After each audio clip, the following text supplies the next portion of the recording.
Assalamualaikum warahmatullahi ta'ala wabarakatuh. Alhamdulillah rabbil alamin, wassalatu wassalamu ala asyrafil anbiya wal mursalin wa ala alihi wa sahbihi ajma'in. Allahumma salli wa sallim ala sayyidina Muhammadin miftah babi rahmatillah adada ma fi ilmillah, salatan wa salaman daimain bidawami mulkillah. Allahumma salli wa sallim ala sayyidina Muhammadin nuri syamsil irfan wa mahbati asraril Qur'an al-munqidhal azim wal mursyidil hakim ila siratikal mustaqim wa ala alihi haqqa qadrihi wa miqdarihi al-azim. Amma ba'd. Para hadirin hadirat yang dirahmati Allah, para habaib, para asatidzah, kaum muslimin, kaum muslimat yang dirahmati Allah. Alhamdulillah kita dapat berjumpa kembali di tempat yang insyaallah penuh berkah ini, di masa yang Allah Subhanahu wa taala sebutkan di dalam Al-Qur'an dalam suratnya Wadduha.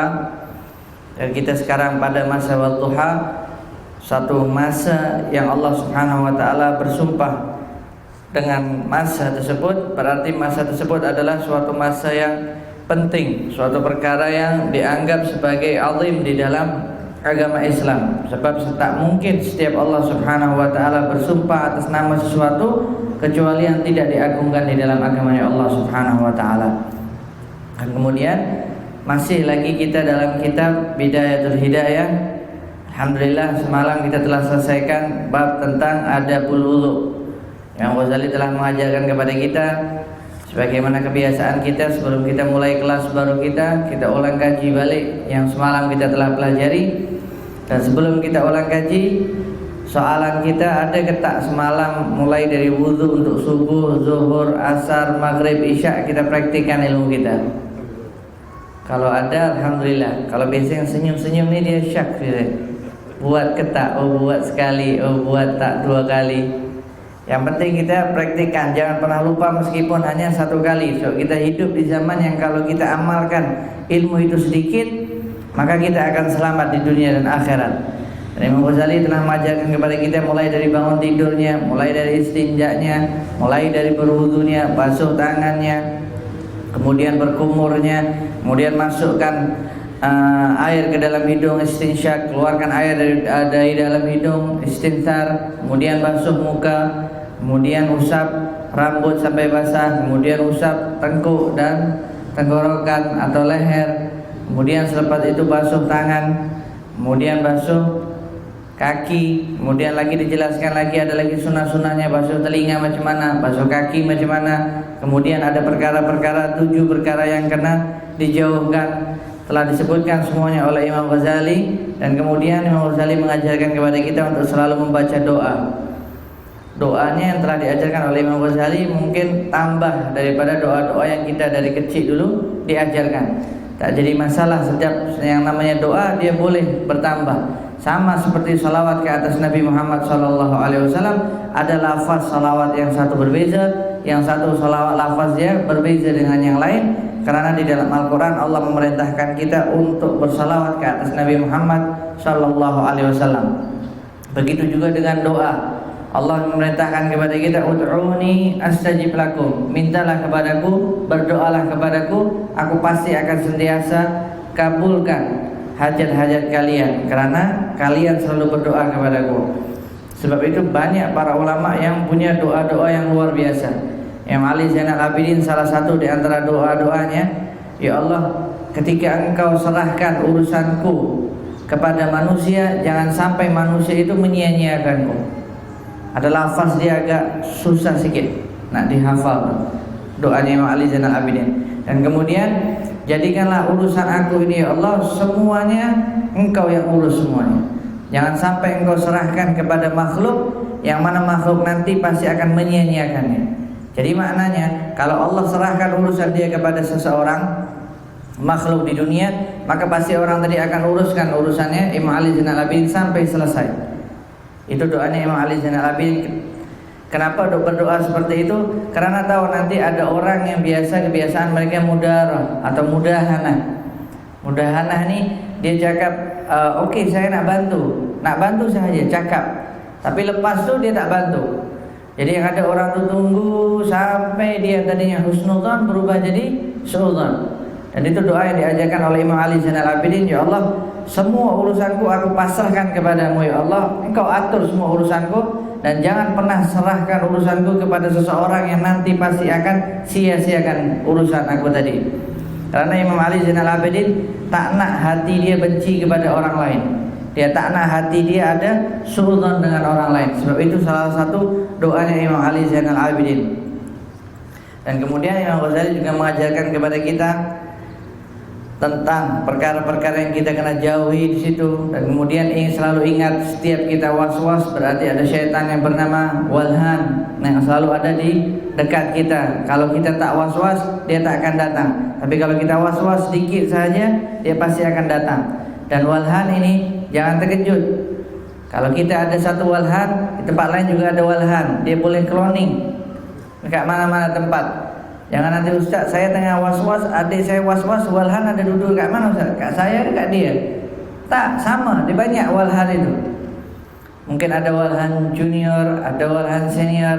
Yang penting nama dia walhan. Ada walhan 1, ada walhan 2. Kejadian yang namanya walhan ini semua dia akan merusak umat Nabi Muhammad SAW dalam hal was-was dia ketika dia berwudu.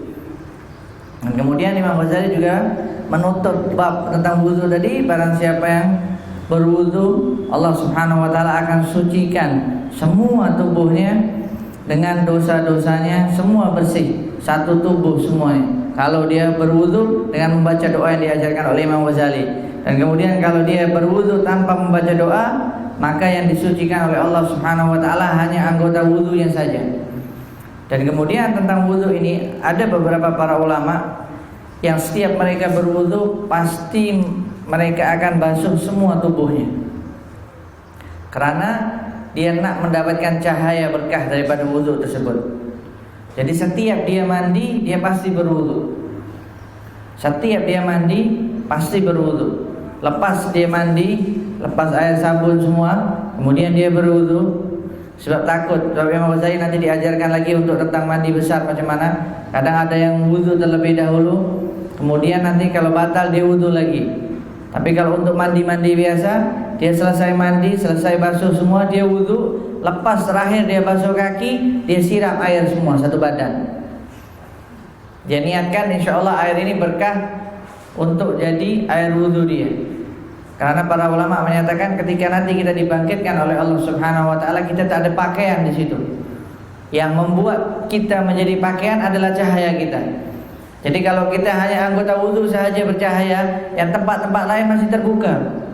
Dan para ulama tak nak tempat tersebut terbuka meskipun manusia ketika itu yauma idzin sya'nun yughni. Seorang tak akan mungkin tengok kanan tengok kiri, bentuk dia macam mana, bentuk kita macam mana. Tapi tetap para ulama punya rasa malu, dia buat setiap dia mandi pasti berwudu, kemudian disiram semuanya. Jadi semua cahaya wudu tersebut akan menutupi badan dia. Dan insya Allah kalau kita boleh amalkan, kita amalkan sedikit demi sedikit, sebab perkara tersebut sangat senang. So air di sini banyak. Zaman sekarang mungkin mandi dia pakai shower. Mungkin dulu di Indonesia masih ada lagi mandi pakai ciput. Nah, kalau di Arab kadang-kadang dia mandi pakai shower, tapi shower dia berbeza. Shower dia pipe langsung.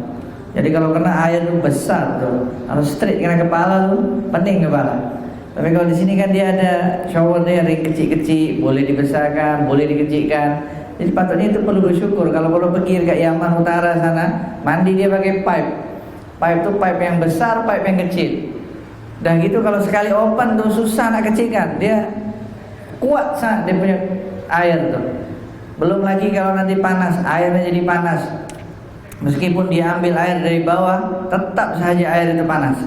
Sehingga sebagian orang-orang Indonesia atau Malaysia, mereka kalau mandi, mereka siapkan baldi, diletak ais, batu ais, mandi itu dengan batu ais supaya sejuk. Mungkin zaman sekarang, mungkin di sini daerah Asia ini tak ada orang mandi dengan ais. Dia akan cari semua penghangat. Tapi di sana kita cari penyejuk. Ada beli ais, letakkan. Bahkan sebagian orang Arab terkejut, kenapa lah orang Indonesia, orang Malaysia ini kalau mandi pakai ais? Sebab mereka terbiasa dah. Kalau kita mandi pakai ais, simpan sampai sejuk. Kalau tak nak beli ais, kita simpan air tersebut 1 hari. itu tempat yang sangat panas. Dan alhamdulillah kita hidup di tempat atau di negara atau di benua yang Allah Subhanahu wa taala berikan kita hujan bila-bila masa hujan, hijau dekat mana-mana hujan, hijau. Sebab ada ahli kata-kata hikmah yang menyatakan salah satu mudhibatun lil huzn. Ada 3 hal yang dapat menghilangkan kesedihan. Kalau kita sedih, cari 3 perkara tersebut, insya Allah akan hilang sedihnya. Yang pertama, al-khudrah, hijau-hijauan. Tengok segala sesuatu yang hijau. Bahkan ada penelitian menyatakan kalau mata kita dah mulai sakit, cari tempat daerah hijau, pandang mulai hijau yang paling dikit dari depan kau sampai yang jauh. Kemudian dari jauh pandang balik ke dekat tadi. Jadi latihan otot urat-urat mata. Insya Allah dia akan balik lagi cahaya mata tersebut. Dia akan terang lagi. Ketika kita sedih, kita lihat semua perkara-perkara yang hijau. Begitu juga mereka di negara Arab, kalau mereka tengah sedih, ada berkabung lepas meninggal, biasanya mereka akan cari tempat-tempat yang ada tempat-tempat hijau. Mereka duduk dekat situ, baca doanya pun dekat situ. Selepas mereka baca doa, mereka akan nampak hijau-hijauan. Dan kita di sini alhamdulillah tengok kanan hijau, tengok kiri hijau. Kalau di sana orang paling bangga foto belakangnya semua hijau. Tapi di sini orang paling bangga foto belakangnya di padang pasir. Oh, coklat aku punya belakang. Tapi di sana terbalik. Sebab itu ketika kita ambil gambar dekat padang pasir, mereka terperanjat. Kenapa kau nak foto padang pasir ni? Tak ada apa-apa langsung.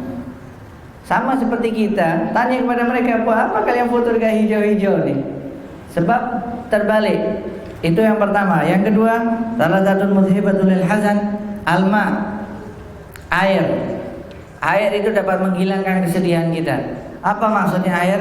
Kita datang pergi ke laut, tengok laut, kita rasakan nikmatnya Allah Subhanahu wa taala ciptakan laut itu seperti apa, berbagai macam dari jenisnya. Atau air terjun, kita lihat air terjun, tengok air itu terpercik dari air tersebut kena sedikit dengan kita, itu salah satu penyebab menghilangkannya kesedihan. Air, hijau-hijauan. Dan yang ketiga, al-wajhul hasan, muka yang bercahaya, muka yang bagus. Siapa yang dimaksudkan muka yang bagus di sini? Adalah para ulama, bukan artis. Tengok artis ni handsome, sedih, tengok muka dia tidak pernah sholat, lagi dah tambah sedih. Tapi yang dimaksud di sini hikmah dengan athar adalah wajahnya para ulama. Kalau kita sedih, kita tengok wajahnya para ulama. Ada 3 hal. Yang pertama hijau-hijauan, yang kedua air, dan yang ketiga wajahnya para ulama. Wal wajhul hasan, wajah yang handsome dari para ulama, maksudnya dengan penuh cahayanya. Itu yang dapat menghilangkan kesedihan. Nah, kalau jadi masalah, ustaz saya sedih, saya dah buat 3 benda ni, tapi sedih saya tak hilang-hilang, itu berarti dia tak sedih. Tapi ada walhan di situ. Dia was-was, sedih ke tak sedih? Sedih ke tak sedih? Sebab orang kalau sedih, dia pasti akan sedih. Tengok yang buat dia gembira, dia pasti akan gembira. Sama ketika Allah menyatakan ala bi dzikrillah tatmainnul qulub. Kalau nak berzikir kepada Allah, pasti Allah akan tenangkan hati dia. Kalau tak tenang, berarti mungkin bermasalah dianya di dalam berzikir. Kalau dia betul-betul berzikir, berarti dia pasti akan merasakan yang namanya ketenangan. Dan kemudian setelah selesai kita membahas tentang wudu, di sini Imam Ghazali sambung kembali tentang adabul ghusl minal janabah, adab-adab mandi besar atau adab-adab mandi junub. Qala Syekhul Mu'allif rahimahullah ta'ala wa nafa'ana bihi wa bi'ulumi fid dharain amin. Ila an qala fa idza asabatka janabatun min ihtilamin aw wiqa fakhudh al-ina' ila al-mughtasal waghsil yadayka awalan thalathan wa azil ma 'ala badanika min qadar wa tawadda' kama sabaqa min wudhu'ika li shalah ma'a jami' ad-da'awati wal adhkar wa akhir ghasla qadamaika kay la yadhi'al ma. Sini Imam Ghazali mengajarkan kepada kita, fa idza asabatka janabatun min ihtilamin aw wiqa, kalau kalian terkena hadas besar, junub. Baik junub itu dengan ihtilam, mimpi sampai keluar air mani, atau wiqa, atau berhubungan di antara suami istri. Sebab yang namanya tanda-tanda sebab-sebab mandi besar itu ada 6.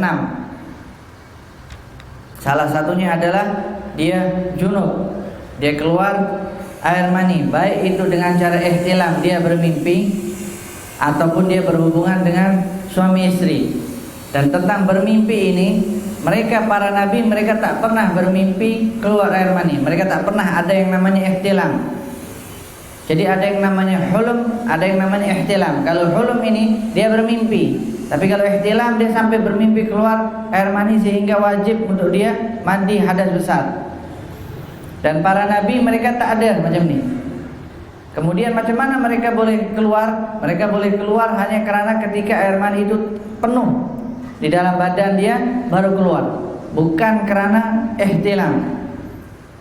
Kalau para nabi memang tak macam tu, sebagian sampai sekarang pun masih ada para ulama yang dari kecil sampai dia jadi ulama tak pernah sekalipun dia ihtilam, tak pernah sekalipun dia mimpi junub, tak pernah sekalipun dia mimpi yang manusia-manusia lain bermimpi. Mereka hanya keluar hanya karena penuh sahaja. Standar ukuran manusia yang Allah ciptakan di pada manusia sampai sekarang itu yang disebut yang namanya ulama mahfuz. Dan sampai sekarang masih ada dan masih hidup. Mereka tak pernah tahu. Bahkan ada beberapa para ulama yang sampai sekarang pun masih hidup. Ketika mereka nak kawin, mereka tak tahu perempuan itu macam mana, karena mereka tak pernah nampak langsung perempuan itu macam mana. Waktu nak kawin baru gurunya ajarkan kepada dia. Oh, letaknya di sini. Oh, perempuan itu di sini. Yang beza di sini, yang beza di situ. Berbeza dari zaman sekarang. Tak perlu diajari, dia dah tahu dah. Otomatis. Kalau dulu tak. Dan sampai sekarang masih ada ulama-ulama seperti itu. Sebab itu yang namanya ihtilam, yang disebut dengan ihtilam itu adalah lu'batus syaitan, permainan syaitan. Jadi setiap seorang itu ihtilam, dia mimpi keluar air mani, mimpi junub atau bahasa sekarangnya, dia pasti akan dipermainkan oleh syaitan. Dan ulama-ulama yang mahfuz ini, dia tak akan dapat syaitan permainkan dia. Lebih lagi Nabi, sebab Nabi tak mungkin ihtilam. Faham ya kata-kata ihtilam ini? So, kadang-kadang orang bermimpi kan bermimpi macam-macam, mungkin bermimpi berhubungan atau bermimpi yang lain sebagainya sampai dia keluar air mani. Kalau para nabi Muhammad, kalau semua para nabi mereka tak pernah berihtilam, begitu pula dengan pewaris Nabi Muhammad SAW. Sampai sekarang masih ada ulama-ulama, tapi tetap mereka keluar airnya karena penuh. Sebab itu Allah ciptakan sistem di dalam tubuh manusia. Kalau dah penuh dia akan keluar dengan sendirinya. Itu yang namanya ihtilam. Dan ketika keluar itulah menjadi nama janabah. Ketika keluar air mani tersebut baru namanya janabah. Dia terkena junub. Ketika dia terkena junub, itu berarti dia terkena hadas besar. Dan hadas besar ini tak akan dapat dihilangkan kecuali dengan mandi besar. Itu yang pertama. Dan yang kedua, awiqa, atau dia berhubungan suami istri. Ketika berhubungan suami istri dalam fikih mazhab Syafi'i, meskipun dia tak keluar air mani tapi dia berhubungan, dia tetap terkena yang namanya junub. Dia tetap terkena yang namanya janabah, berarti dia wajib mandi. Jadi ada dua. Sebab itu Imam Ghazali menyatakan min ihtilamin aw wiqa. Baik dia itu ihtilam, bermimpi keluar air mani, ataupun dia berhubungan suami istri meskipun tak keluar air mani. Ada dua, itu yang dimaksudkan dengan janabah. Dan kemudian selepas itu dia akan terkena hadas besar. Sebab di dalam mazhab kita hanya ada dua hadas, hadas besar dengan hadas kecil. Ada yang berbeza pendapat di dalam kitab Ghayatul Muna, ada namanya hadas wasat, hadas-hadas yang ada di tengah-tengah. Tapi itu perbezaan pendapat di antara para ulama. Kalau yang kita hafal hadas besar, hadas kecil dah cukup dah. Jangan masuk-masuk ke dalam, nanti dia pening. Macam mana yang mana satu, mana yang besar, mana yang kecil. Macam mana yang kita terbiasa sudah tahu itu hadas besar dan hadas kecil, cukup bagi kita. Karena hampir semua kehidupan kita akan terkena hadas besar dan hadas kecil. Di sini Imam Ghazali menyatakan, fa in asabatka janabatun min ihtilamin aw wiqa.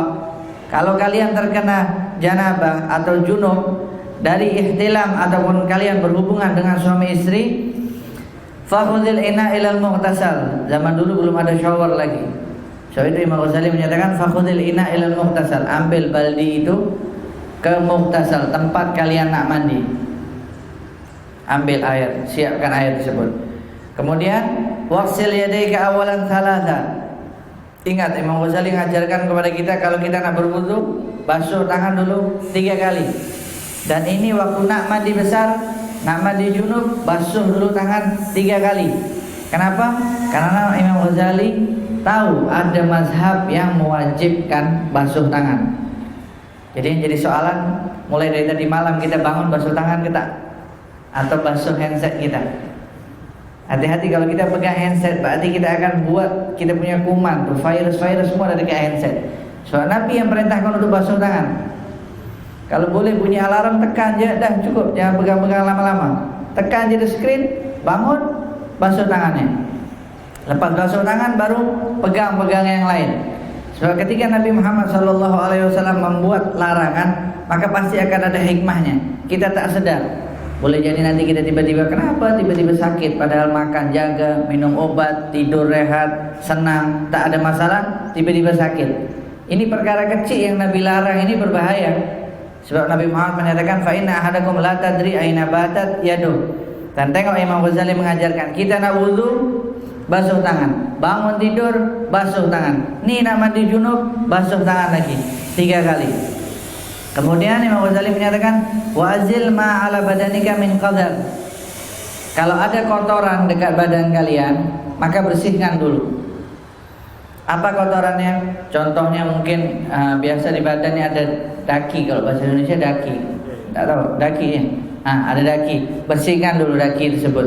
Atau kalau mungkin ada cat-cat yang kecil, bersihkan dulu. Atau mungkin terkena hina yang dia tak dapat hilang, tak dapat masuk dengan air, hilangkan dulu. Bersihkan dulu kotoran-kotoran yang ada di badan. Kemudian itu yang pertama. Kemudian selanjutnya Imam Ghazali mengajarkan wa tawadda kama sabaq fi wudhu'ika. Sebelum nak mandi ini, Imam Ghazali mengajarkan kepada kita wudu dulu. Berwudu seperti wudunya kalian nak sholat. Jadi kita nak mandi junub, mandi besar, Imam Ghazali mengajarkan kepada kita berwudu dulu macam mana kau nak sholat. Dan Imam Ghazali sebut di sini ma'ajami da'awati wal adhkar. Jangan lupa ketika kalian wudu nak sholat, jangan lupa doa-doa dan zikir yang tadi Imam Ghazali telah ajarkan. Kita tengok Imam Ghazali ini peduli kepada kita. Sebab tahu kalau lepas disebut dalam page setelahnya atau selepasnya, kalau dia tak sebut suruh baca doa, nanti orang akan fikir oh suruh wudu je tanpa baca doa. Tapi Imam Ghazali tahu nanti akhir zaman orang suka tafsirkan macam-macam yang pelik-pelik. Oh Imam Ghazali suruh wudu je, Imam Ghazali tak suruh pun baca doa. Tapi Imam Ghazali sebut ma'ajami da'awat wal adhkar. Wudunya macam kita wudu nak solat, berarti serius wudunya. Semua sunnah dan fardunya kita lakukan. Dan kemudian ma'ajami da'awat wal adhkar, doa-doa dan semua zikirnya dibaca juga diperintahkan oleh Imam Ghazali. Kemudian yang berbeza wudu di sini dengan wudunya yang lain, Imam Ghazali menyatakan wa akhir ghasla qadamai. Kalau kita berwudu nak mandi junub, basuh kakinya diakhirkan. Jadi lepas tangan, hidung, muka, usap rambut dan kepala dan tenggorokan, leher ini, waktu nak basuh kaki akhirkan. Nanti. Itu untuk berwudu ketika kita nak mandi junub. Kemudian Imam Ghazali sambung lagi ke sini, kaila yadhi'al ma. Kenapa? Supaya air ini tak habis. Takut air ini habis, sebab satu baldi ya. Orang dulu kalau mandi satu baldi. Tapi orang-orang di Zabit itu kalau mereka mandi dia satu galon. Satu galon itu mungkin 7 liter kecil tuh. Macam ni tempat dia. Itu dia boleh mandi junub plus dia wudu di situ. Akhirnya orang zaman sekarang boleh ke tak mandi junub? Jawabannya boleh Ustaz, tapi was-was dia 1000 kali ganda. Dah mandi, dah basah semua. Waktu nak sholat, macam mana ya? Dah wudu ke belum? Dah ini ke belum? Orang dulu macam tu wudu dia. Bahkan kalau kita nak ikutkan cara Nabi Muhammad SAW mandinya beberapa mud, beberapa sak, itu boleh. Sebab Nabi Muhammad ajarkan kepada kita. Yang menjadi masalah, kenapa kita cakap tak boleh? Sebab setiap kita mandi pasti kita panggil si Walhan. Kita miss call dia. Jom Walhan, datang sini. Saya nak wudu nih, nak mandi nih, jom datang Walhan. Jadi was-was, kita akan dibuat was-was. Sebab itu kita praktikkan hidup. Mungkin sebagian yang pernah pergi ke Yaman Utara. Kalau Yaman Selatan daerah Hadramut, Masya Allah air dia banyak. Tapi kalau Yaman sebelah utara, pergi ke Yaman sebelah utara, rasakan air itu sedikit. Dia akan air minum pun masih sedikit. Jadi semuanya serba sedikit. Kalau semuanya serba sedikit, ya sudah siap-siap aja. Kalau kita nak buang najis pun sama macam kucing. Jadi kadang-kadang kita buang najis, tandasnya. Saya pernah datang ke suatu tempat, dijemput waktu nak cari. Kawan-kawan dah beritahu yang Arab, Ali kalau dah sampai sini kurangkan minum sedikit. Sebab tahu orang Indonesia ni sikit-sikit cari tandas. Oh iya, ini kawan tak apa, minum je, senang. Dia minum, last dia cari tandas. Dia tanya, Ali tolong tanyakan tandas. Tanya sendiri, cari tandas. Lepas tu dia malu nak tanya tandas. Okey, mana dekat tandas? Ada dekat rumah nih. Sebab mereka terbiasa dalam rumah itu tak akan ada tandas, dekat luar tandas dia. Dia tunjuk, oh itu tandas. Yang dia tunjuk tandas itu, kita tak pernah sangka langsung itu tandas. Sampai tandas itu saya ambil gambar tuh. Waktu saya ambil gambar tuh mereka marah, Ali kenapa ambil gambar dekat tandas? Tak apa, buat kenang-kenangan, supaya dunia tahu ada tandas paling unik di dunia, masuk Guinness Book Record. Tandas tersebut dia dari tanah dipusing, di bangunan dia macam bulat macam ni. Jadi tak ada pintunya dan tak ada airnya, yang ada hanya pasir dengan macam gayung untuk keruk pasir tuh. Jadi kalau kita nak buang najis, kita masuk situ, lepas sarung dekat atas supaya orang tahu oh ada orang dekat situ. Kalau kita tengah buang najis, kucing pun nak buang najis masuk situ juga. Kalau kita karuk-karuk dengan gayung tuh, dengan pasir supaya najis tu masuk dalam situ, kalau kucing dengan kaki dia. Jadi waktu itu kita baru rasa subhanallah, kucing je sama dengan kita. Jadi waktu nampak tandas macam tu, saya punya kawan, kenapa tak jadi bersih tandas? Tak jadilah, baik saya telan je lah, simpan tahan berjam-jam. Tak ada tandas dia macam tu. Waktu nampak tandas macam tu, semua yang tadi nak minum air letak balik tu cawan, tak jadi minum. Sebab tandas mereka terbiasa macam tu. Coba boleh bayangkan, masuk tandas, dia tak ada air. Kalau kita cibuk untuk air, kalau dia cibuk untuk pasir. Jadi sebelum kita nak buang najis, kita keruk dulu. Macam kucing kalau nak keruk itu macam mana? Macam itu juga manusia. Sebab itu mereka paling sayang terhadap haiwan. Sebab mereka merasa sama. Yang bezakan adalah mereka kenal Allah, haiwan tak kenal Allah. Itu je. Sebab itu yang Nabi sebut aliyanu quluban wa araq wa afidatan. Mereka yang disebut kaumnya Abu Musa al-Ash'ari, kata Nabi Muhammad SAW, mereka orang-orang yang hidup di daerah Tihama, orang daerah pesisir pantai Tihama. Sebab itu Nabi juga paling suka ketika disebut Nabi Tihami, Nabi yang berasal dari pesisir pantai. Karena tahu orang yang lembut sangat. Macam mana tak lembut satu tandas dengan kucing, berbeza dengan kambing, dia masuk di kucing je. Jadi letak dekat situ.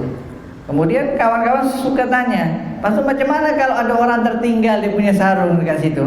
Dia tak pakai sarung, dia pakai mekwas nama dia. Kalau sarung ni kayak pelikat, ini kan dia bulat bentuk dia. Kalau mereka mekwas itu panjang, maksudnya lebar. Jadi mereka lipat, lepas tu mereka pakai ini apa? Sabuk yang hijau kalau diikat tu. Apa? Tali pinggang. Iya, tali pinggang. Mereka pakai itu. Jadi mereka tak pakai kain pelikat. Dan tak mungkin ada orang tertinggal kain pelikat mereka di situ, atau mekwas mereka di situ. Jadi tandas mereka seperti itu. Jadi kalau dia nak buang najis, sakit perut tengah hari, nasib dia kan.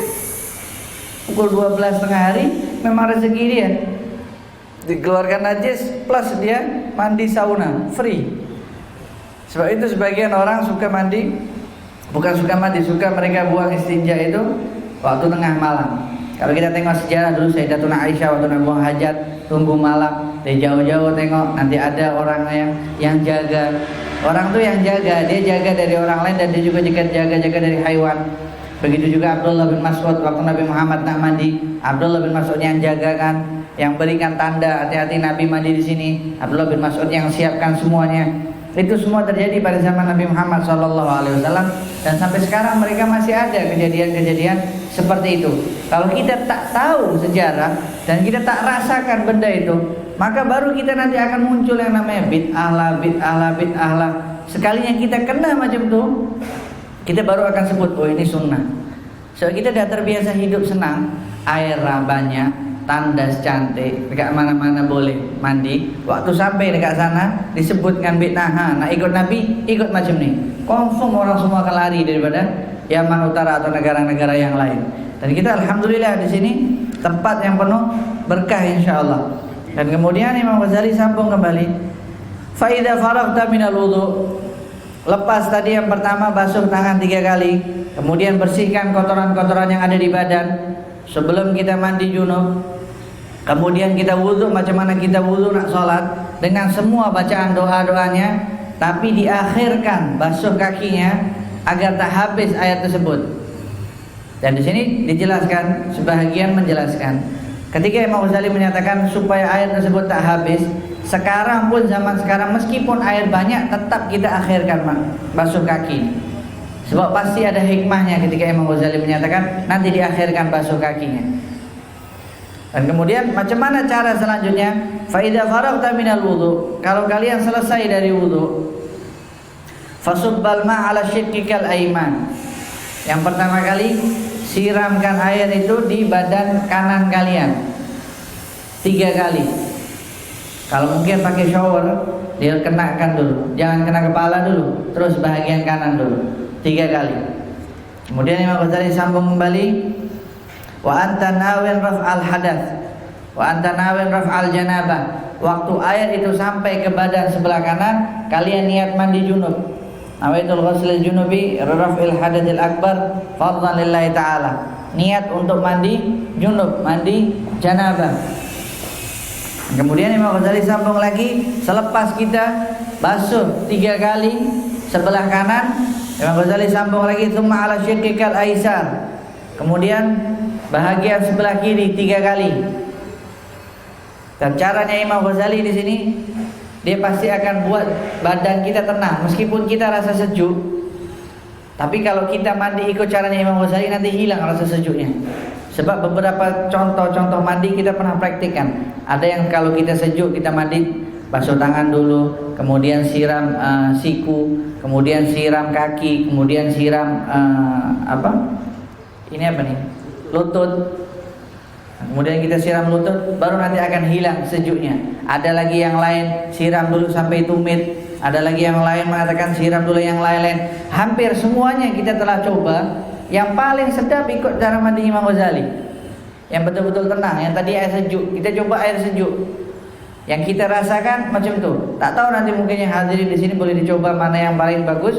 Tapi yang kita rasakan cara mandi Imam Ghazali ini yang buat kita senang. Jadi ketika kita mandi kita tak menggigil air tersebut.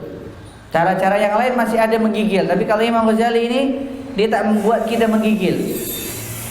Dan kemudian ketika Imam Ghazali menyatakan mandi, kemudian sebelah kiri basuhkan, siram air tersebut 3 kali, baru Imam Ghazali menyatakan tsumma ala ra'sika thalathan. Kemudian baru basuh kepala kalian. Siram air 3 kali. Jadi yang pertama sebelah kanan, bahagian sebelah kanan, kemudian bahagian sebelah kiri, kemudian baru selanjutnya di bagian kepala ke bawah 3 kali, semuanya 3 kali. Dan kemudian tsumma ala ra'sika thalathan wadluk ma aqbala min badanika wa ma adbar. Baru selepas itu dia gosokkan badanmu yang depan atau yang belakang. Jadi ketika yang pertama kali siramkan air sebelah kanan, jangan digosok dulu. Bahasa sini digosokkan. Jangan digosok dulu. Disiramkan air dulu. Kemudian sebelah kiri dia siramkan air dulu. Kemudian selepas itu baru rambut siramkan air dulu. Baru setelah selepas kepala, Imam Ghazali menyatakan wadluk ma akbar min badanika wa ma adbar. Baru kita gosok yang tadi pertama kali sebelah kanan dulu, depan, kemudian belakang, sebelah kiri. Yang maksudnya digosok sini mungkin zaman sekarang itu pakai sabun tadi. Bersihkan kemudian pakai sabun. Baru selepas itu Imam Ghazali mengajarkan kepada kita wa khalil sya'ra ra'sik. Baru kita rambut itu kita pakai shampoo-nya ke atau pakai apa semuanya. Jadi yang pertama disiram dulu sebelah kanan, kemudian sebelah kiri, baru kepala, kemudian gosok sebelah kanan, gosok sebelah kiri, baru gosok bahagian kepala. Wa ausilil ma' ila al-ma'atifil batan wa manabid asy-sya'r ma khaffa minhu wa ma kathaf. Kemudian pastikan sampaikan air itu ke dalam lipatan-lipatan badan. Nah, lipatan-lipatan badan ini kalau yang badan dia gemuk harus hati-hati. Biasanya di antara pusat tuh jangan pernah lupa. Orang biasanya suka lupa pusat. Kemudian ketiak, jangan pernah lupa, basahkan. Kemudian bagian belakang. Kemudian nih belakang yang paling ada macam tulang tuh. Pertemuan antara belakang dengan dubur nih, suka ada lipatan, itu jangan pernah lupa. Kemudian kaki, biasa di daerah bawah paha nih, di antara lipatan antara paha sampai tumit dia ada lipatan kecil, itu suka nanti terlupa. Kemudian kaki, dia di atas buku lali dan di ujung tumit ini, kaki ini ujung tumit ini biasanya banyak lipatan, itu jangan pernah terlupakan. Dan kemudian kalau boleh ketika dia pakai shampoo, ketika dia bangun, waktu tidur itu, waktu dia tidur, dia bangun, dia nampak dekat bantal dia ada rambut-rambut dia, ambil rambut-rambut tuh. So ketika kita bangun tidur dalam keadaan junub, maka nanti akan diminta pertanggungjawaban oleh Allah Subhanahu wa taala. Jadi perhatikan, hati-hati kalau kita tidur, terutama yang rambut kita yang selalu rontok, jatuh-jatuh rambutnya. Waktu kalau dia dalam keadaan junub bangun, tengok dekat bantal tuh, ambil tuh rambut-rambut kecil, masukkan dekat tandas, basuh. Udah, itu lepas tanggung jawab. Macam kita nak basuhkan. Jangan sampai kita selesai mandi kita tengok ada rambut, basuhkan. Sebab nanti mereka akan minta pertanggungjawaban dari Allah Subhanahu wa taala. Ya Allah, aku udah kena junub, tapi orang tersebut tak mandikan aku. Dia akan tuntut kita. Dan itu juga salah satu ajaran daripada Imam Ali karramallahu wajhah. Hati-hati bagi siapa yang rambut dia rontok. Dan kemudian ketika itu Imam Ghazali menyatakan wa mana bitisya'r. Kalau kita dah tengok ada lipatan-lipatan dari tubuh kita, dari badan kita, pastikan kena air. Kemudian wa mana bitisya'r ma khafa minhu ma kasab. Tempat tumbuhnya rambut, baik tebal ataupun nipis. Janggut kita tebal, semuanya wajib basah. Kemudian alis wajib basah. Kalau misai pun wajib basah. Semua tempat-tempat yang ada tumbuhnya rambut, dia wajib semua basah. Sebab itu diajarkan oleh Imam Ghazali, digosok badan dia, yang depan maupun yang belakang, agar semua tempat yang tumbuh rambut akan basah. Sebab ada orang-orang yang rambut dia penuh satu badan, ada orang-orang yang tak punya rambut, ada orang-orang yang setengah-setengah, sekejap ada rambut, sekejap tak ada rambut. Ada orang-orang yang tak ada rambut tapi dia nak punya rambut. Ada orang yang punya rambut, dia nak hilangkan rambutnya. Itu manusia. Tapi ingat Imam Ghazali menyatakan tempat tumbuhnya rambut itu wajib basah semuanya ketika kita mandi junub. Dan kemudian sebagaimana biasanya disambung baca oleh para hadirin.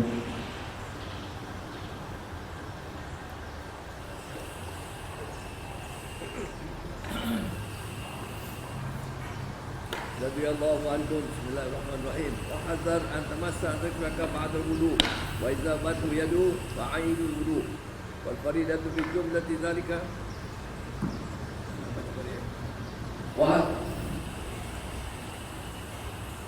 وأحذر تمسح ذكرك بعد الوضوء إذا ذهبت يده فعيد الوضوء والفريدة في جملة ذلك النية واستعناء البدن fil ghusl. Wahdar, yang Ghazali sambungkan kembali. Selepas kita posisi kita terkena air basah, kena air tadi, lepas kita mandi junub, ini yang paling penting ini diperhatikan ya, sebab bahaya. Ketika air kita tak sampai, ketika mandi junub kita tak sah, maka dosa kita akan berkali-kali ganda. Kita sholat tak sah, kita masuk masjid dosa, pegang Al-Quran dosa, kemudian buat perkara-perkara lain dia dosa. Sebab dia dosa, sebab dia terkena hadas besar, dan para malaikat pun menjauh.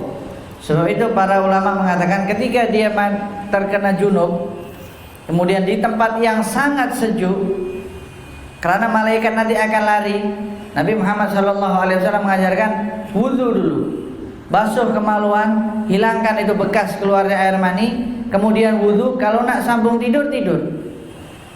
Atau kalau misalnya dia hubungan suami istri nak sambung lagi silakan, tapi berwudu dulu.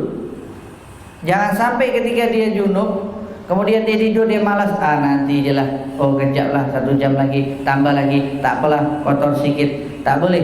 Para ulama menyatakan ketika dia junub keluar air mani, maka wajib pertama kali kalau dia tak kuat untuk mandi tempat yang sejuk, bersihkan kemaluannya, kemudian wudu, baru sambung tidur lagi.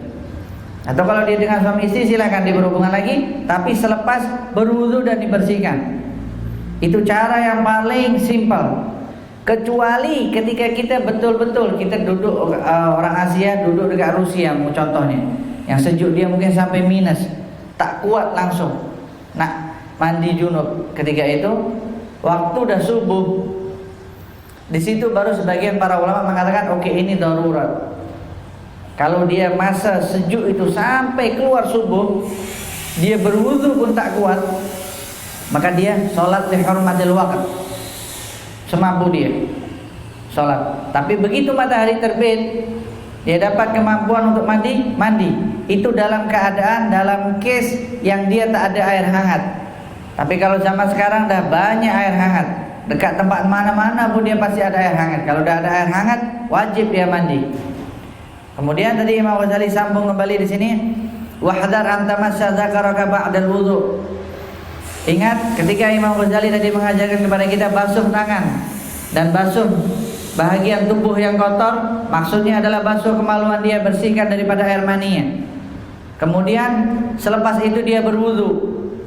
Jadi ketika kita mandi, kita basuh sebelah kanan, basuh sebelah kiri, kemudian basuh rambut, kemudian baru gosok kanan, gosok kiri, dan gosok rambut, dan semua celah-celah serta tempat tumbuhnya rambut basah. Imam Ghazali mengajarkan wahdar antamassa dzakaraka ba'dal wudu. Hati-hati ketika kalian menggosok, jangan sampai kalian menyentuh kemaluan kalian, karena kalian mandi dalam keadaan berwudu. Yang akhirnya kaki tadi masih diakhirkan. Ingat caranya Imam Ghazali, kaki diakhirkan tadi untuk mandi wudu. Dan Imam Ghazali menyatakan wahdar antamassa dzakaraka ba'dal wudu. Jangan sampai tersentuh kemaluan ketika kalian mandi. Fa in asabathul yad fa'idul wudu. Oke, kalau tak sengaja Ustaz, macam mana? Dia dah berusaha kena aja.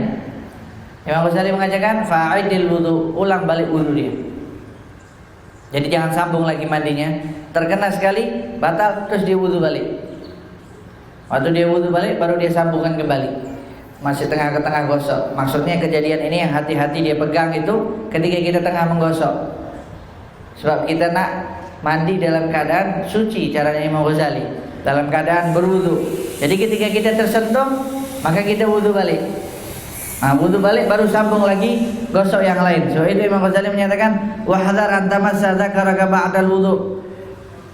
Karena perkara-perkara yang membatalkan wudu ada 4. Salah satunya adalah menyentuh kemaluan ataupun menyentuh dubur dia, bagian tengah.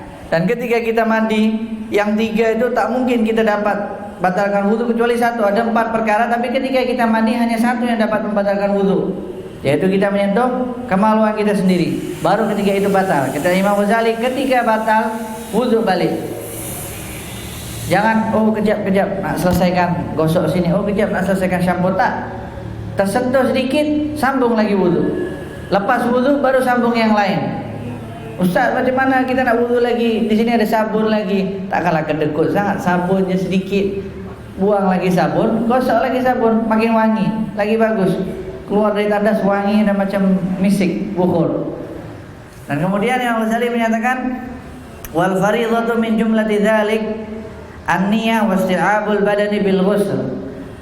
Mandi junub ini ada 2 rukun, kata Imam Ghazali. Yang rukun yang pertama niat. Niat itu jangan pernah lupa. Bila niat, ketika air sampai kepada bahagian kita badan yang kanan, siramkan air ke bagian kanan, niat mandi junub. Itu yang pertama, rukun yang pertama. Kemudian rukun yang kedua apa? Isti'abul badani bil ma'. Pastikan semua air terkena seluruh badan. Jangan sampai ada 1 air pun yang tak kena badan. Ustaz, macam mana kita dah selesai mandi, keluar tiba-tiba tengok masih ada yang kering. Berarti rukun dia sempurna ke tak? Tak sempurna, balik mandi lagi. Ulangi dari awal. Karena rukun itu kalau salah satu rukun itu hilang, rukun itu juga fardu, maka tak sah nanti mandi dia. Sebab itu ketika mandi junub semuanya dipastikan. Kalau kita hidup di negara yang banyak air, dipastikan. Kalau kita terbiasa macam itu, nanti senang. Kita akan hafal mana daerah badan kita yang susah terkena air, kita dah tahu. Oh, daerah sini yang hampir tak kena air. Oh, daerah sini yang senang kena air. Oh, daerah sini yang tak pernah kena air. Biasanya yang paling orang suka lupa daerah pusat, dengan kaki paling bawah nih, ujung tumit. Itu kalau orang kurus. Kalau gemuk dia sendiri dia tahu mana ada belahan-belahan dia. Ada banyak ombak dekat situ, silahkan dicek sendiri. Nah kalau yang kurus itu senang aja.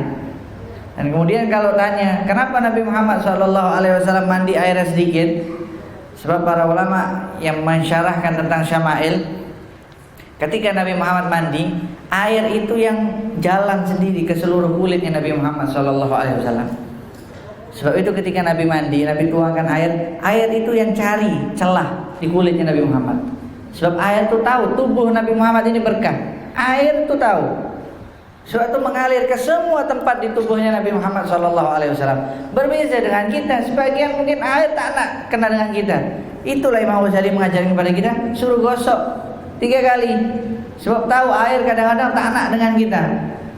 Karena air itu juga termasuk tentara-tentaranya Allah. Kita telah jelaskan, gunung juga tentaranya Allah, laut juga tentaranya Allah. Mereka geram kalau tengok manusia ini berbuat maksiat.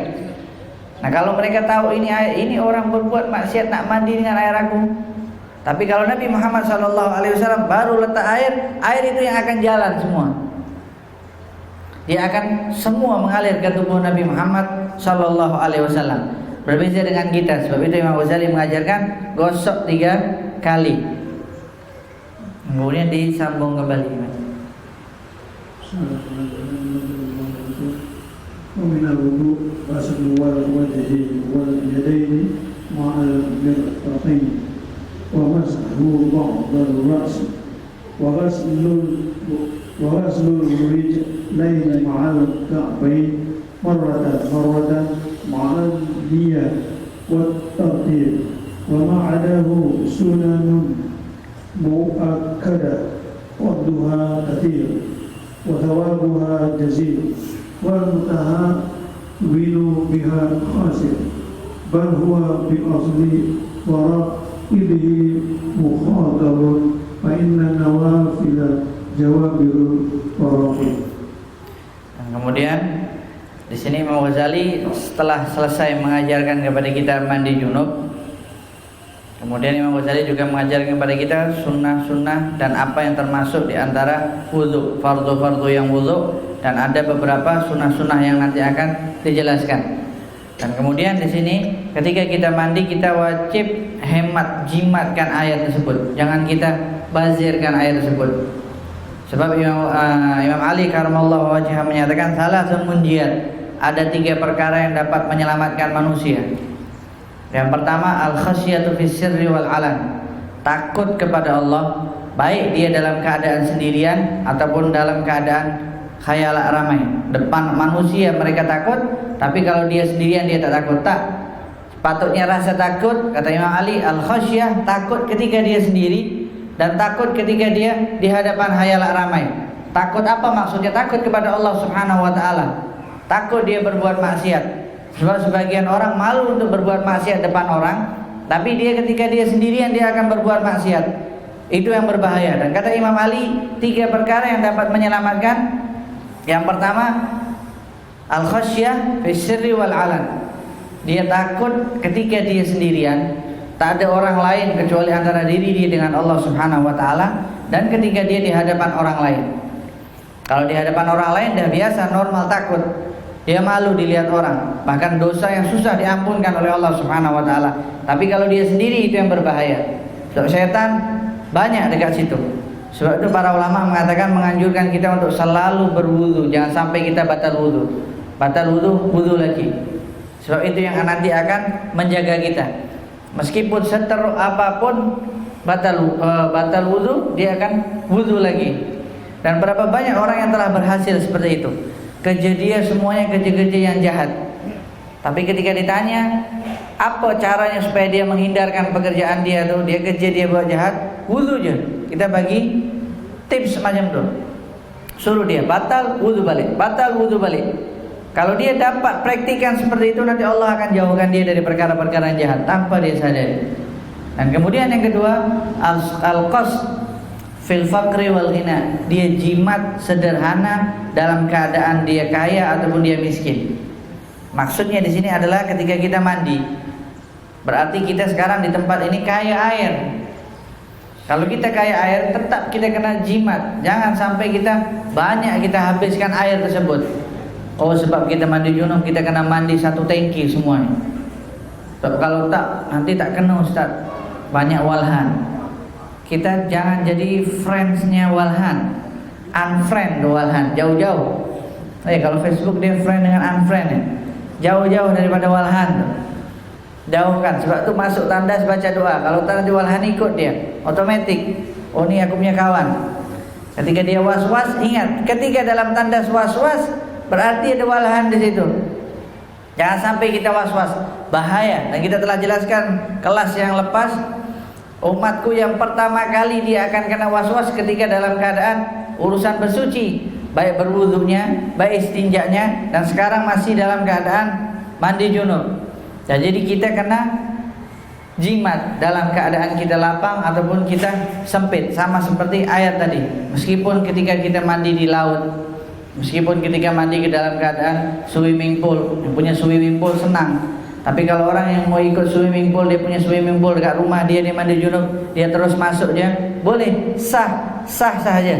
Tapi dia tak ikut cara Imam Ghazali. Boleh jadi nanti air tu sejuk, dia masuk, dia sakit jantung, dia krem. Oh, ni susah ni gara-gara mandi junub ni, kena mandilah. Islam tu disalahkan Islam. Padahal Imam Ghazali dah ajarkan kepada kita. Padahal zaman Imam Ghazali ketika mengajarkan kepada kita, ada laut. Boleh ni Imam Ghazali senang cerita pergi laut, pluk, masuk, selesai. Tapi tak, Imam Ghazali ajarkan kepada kita. Mungkin ada orang yang tinggal dia dekat gunung, mungkin ada orang yang takut berenang, mungkin ada orang yang berbagai macam kemungkinan. Jadi Imam Ghazali ajarkan kepada kita cara yang paling simpel, mandi seperti ini. Dan Imam Ghazali sambung kembali, wa minal wudu' ghaslul wajhi wal yadain ma'al mirfaqain.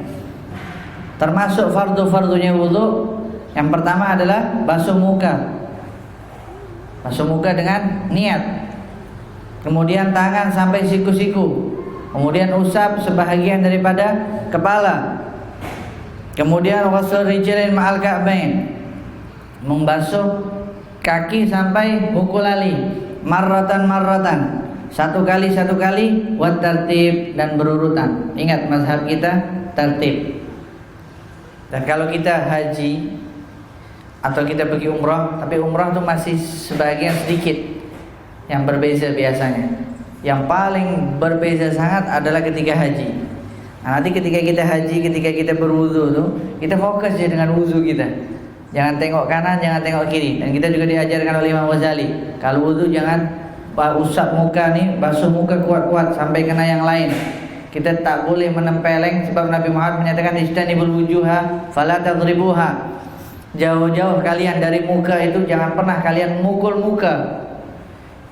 Jadi ketika Nabi Muhammad larang memukul muka, mereka orang-orang non-muslim, orang-orang yang membenci Islam, mereka buat dia punya olahraga tu, tinju, boxing tu. Mana yang dipukul?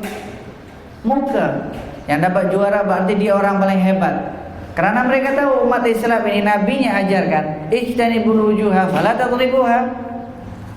Jauhilah muka, jangan dipukul. Itu akhlak Nabi Muhammad sallallahu alaihi wasallam. Begitu juga ketika kita berwudu. Tapi jangan heran ketika kita haji nanti, dan insyaallah semua yang hadir di sini diberikan kemampuan haji oleh Allah Subhanahu wa taala. Ketika kita haji, tengok nanti ada orang wudunya tangan dulu, kaki dulu, baru muka dulu, baru basuh rambut dulu. Kalau dia bukan rombongan jamaah kita, yang jelas kita tahu mazhab Syafi'i, tak perlu ditegur.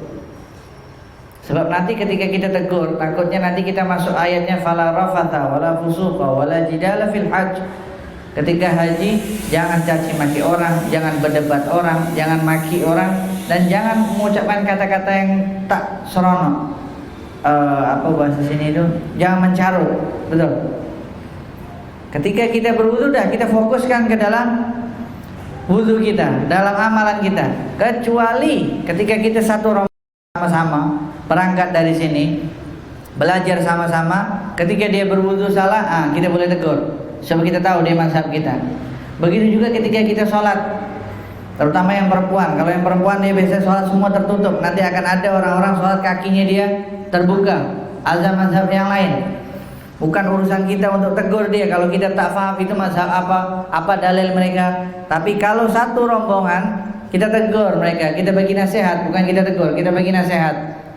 Dan kalau kita tengok orang ini tak akan terima nasihat kita, kan biasa ada ketua rombongan, ada ustadznya biasanya, ada mutawif yang selalu jaga. Bagi tahu mutawif tadi, dia tadi wuzu dia salah. Jadi kita bagi nasihat secara hikmah wal mau'izah hasanah, dengan cara yang lembut.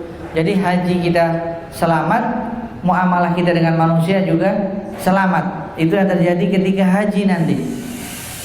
Sebab itu banyak para ulama yang karang kitab, 1 kali tawaf doanya lain, 2 kali tawaf doanya lain, sampai 7 kali tawaf doanya lain. Dan sebagian kalau nak baca, dia akan baca. Kalau tak terbiasa dia baca bahasa Arab, mungkin dah habis satu pusing, doanya belum habis. So pernah kita ajarkan kepada kita, Ustaz, kita dah pusing sampai 3 kali 4 doa yang pertama tak habis-habis. Macam mana kita nak habiskan 7 tu? Sebelum pusing, bacalah, latih. Dilatih dulu. Sebagian yang dah lancar, Ustaz kita belum habis satu, doanya dah habis. Ya tak jadi masalah, doanya dah habis. Doa yang lain, Rabbana atina fid dunya hasanah, diulang-ulang di situ. Waktu pusing tawaf yang kedua, yang ketiga, yang keempat. Kenapa dibuat seperti itu sama para ulama? Supaya kita tak fokus yang lain. Bahaya kalau kita fokus yang lain. Sebab ada perkara-perkara yang pelik dekat situ. Saya waktu tawaf ketika itu depan saya terkena kotoran burung. Tepuk depan saya. Langsung saya tengok, ya Allah, mudah-mudahan tak kena. Tawaf tak ada burung dekat atas. Maksud macam mana dia boleh kena? Mungkin dia tak sadar. Jalan mata tengok sana, tawaf tengok sana. Orang ni besar, orang ni hitam, orang ni cantik, orang ni kecil, orang ni bau, orang ni wangi. Macam-macam dia fikir. Mungkin Allah bagi balasan. Sebab itu para ulama hati-hati kalau dekat Ka'bah. Fokus je beribadah. Sebab itu diajarkan ketika baca doa, orang akan fokus baca, dia tengok kitab dia aja. Selesai dia, kalau nak pandang Ka'bah banyak-banyak, lepas tawaf, duduk tengok Ka'bah, baca doa. Selesai. Tapi waktu kita tawaf tuh, fokuskan kita baca doa. Jangan sampai kita terkena yang lain. Sama seperti wudu, sama seperti ibadah-ibadah yang lain, mereka akan berkumpul dari semua mazhab-mazhab Islam di dalam haji. Kalau kita mempelajari betul-betul, pasti kita akan tenang dan kita akan tahu rahmah lil alamin. Rahmatnya Nabi Muhammad SAW, dan Nabi mengatakan ikhtilafu ummati rahmah. Perbezaan pendapat antara umatku itu merupakan rahmat. Dan kemudian Imam Ghazali sambung kembali di sini, wa ma adahu sunanun muakkadah fadluha katsir. Yang selain daripada ini tadi, selain daripada yang fardu-fardunya, kata Imam Ghazali, sunanun muakkadah, sunnah-sunnah yang sangat dianjurkan untuk kita laksanakan atau kita amalkan. Fadluha katsir, banyak sangat dia punya keistimewaan. Wa thawabuha jazil, dan pahalanya pun sangat besar yang Allah berikan kepada kita kalau kita buat benda itu. Wal mutawahham wal mutahawin biha khasir, dan orang yang tak nak buat pasti dia termasuk orang-orang yang rugi, kata Imam Ghazali. Dia dah tahu itu sunnah tapi dia tak nak buat. Dia sengaja, wal mutahawin ini dia sengaja tinggalkan sunnah. Lain kalau dia wuzu, dia cepat-cepat dia lupa, lain cerita. Tapi kalau dia tahu itu sunnah, kemudian dia tinggalkan, itu yang disebut di dalam bahasa Arab mutahawin. Sengaja dia tinggalkan. Kata Imam Ghazali, yang seperti itu khasir, dia pasti akan rugi, bankrupt di dalam amal dia. Bal huwa bi asli fara'idhi mukhatir. Kalau dia remehkan sunnah-sunnah, Imam Ghazali sebut dia itu rugi, sebut dia hampir bankrupt. Imam Ghazali menyatakan bal huwa bi asli fara'idhi mukhatir. Kalau ada orang macam itu, berarti urusan dia dengan yang fardu-fardu itu dalam keadaan bahaya. Kalau di ujung tombak, contohnya kalau telur terletak di ujung tombak, kalau peribahasa Indonesia tuh ada telur di ujung tombak, jadi dia dah tak lama lagi akan jatuh. Mungkin jatuh, mungkin dia tertusuk. Itu yang dimaksud oleh Imam Ghazali, bal huwa bi asli fara'idhi mukhatir. Dia berbahaya. Kalau dia dah remehkan, tinggalkan sunnah secara sengaja, maka fardu-fardunya dia pasti akan berbahaya. Sebab kalau dia tak nak lakukan sunnah, maka nanti berbahaya di dalam fardunya dia. Kenapa? Karena Imam Ghazali sambung, fa inna nawafil jawabirul faraid. Karena yang namanya sunnah ini dia adalah penambal kekurangan di dalam fardu-fardu. Kalau kita sholat fardu, mungkin kita tak dapat laksanakan fardu secara sempurna. Sebab itu kita sholat sunnah. Kalau kita sholat sunnah, ada fardunya yang lubang-lubang, dia akan ditambal oleh Allah Subhanahu Wa Taala dari sholat sunnah kita. Sebab itu orang yang paling banyak sholat sunnahnya, itu yang dia akan banyak tambalan fardu-fardunya. Apalagi kalau kita sholat fardu dengan betul-betul khusyuk, tambah lagi kita sholat sunnah, maka kita pasti akan dicintai oleh Allah Subhanahu Wa Taala. Sebab tak perlu ada yang ditambah lagi. Dah sempurna. Tambah lagi sholat sunnah, tambah hiasan berarti. Bukan tambalan, tapi menjadi hiasan. Seorang kalau dah rapi, tak perlu lagi dah pakai jubah cantik, takkan dia nak pakai jubah lagi. Pertama jubah warna putih, oh cantik putih. Oke, ada jubah lagi warna hitam, pakai lagi, double.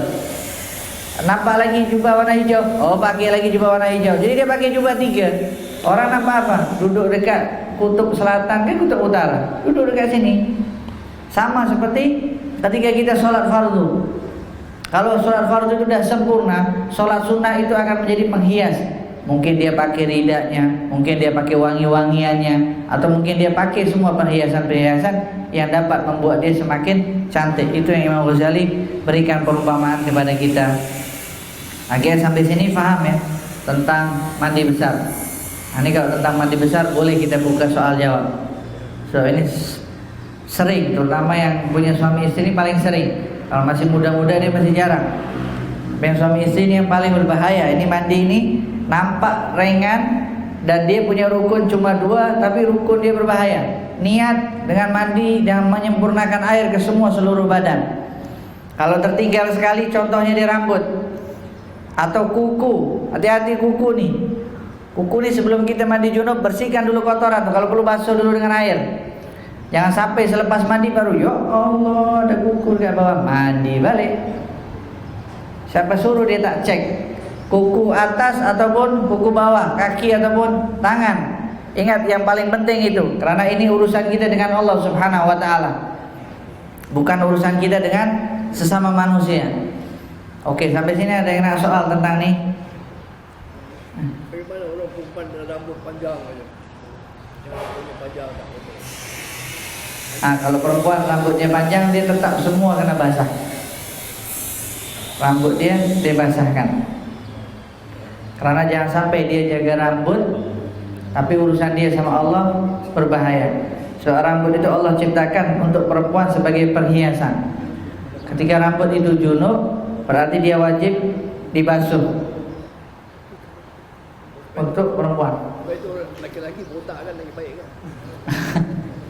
Nah, kalau orang laki-laki nak botak lagi baik, boleh ikut mazhabnya Ami Ali. Silakan.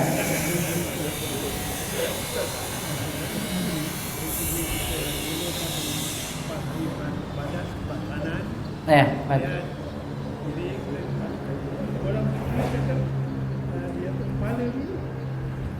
Apa?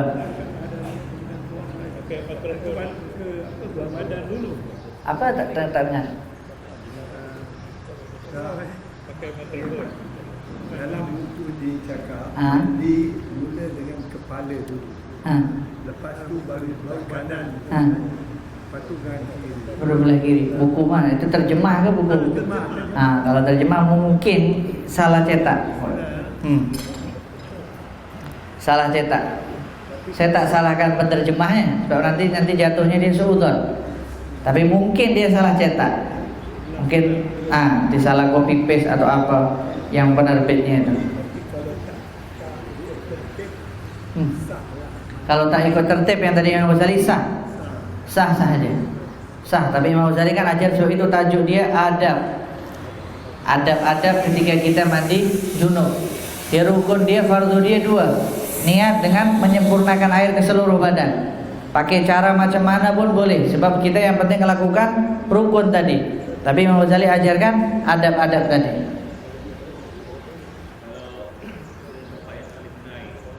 Ada apa?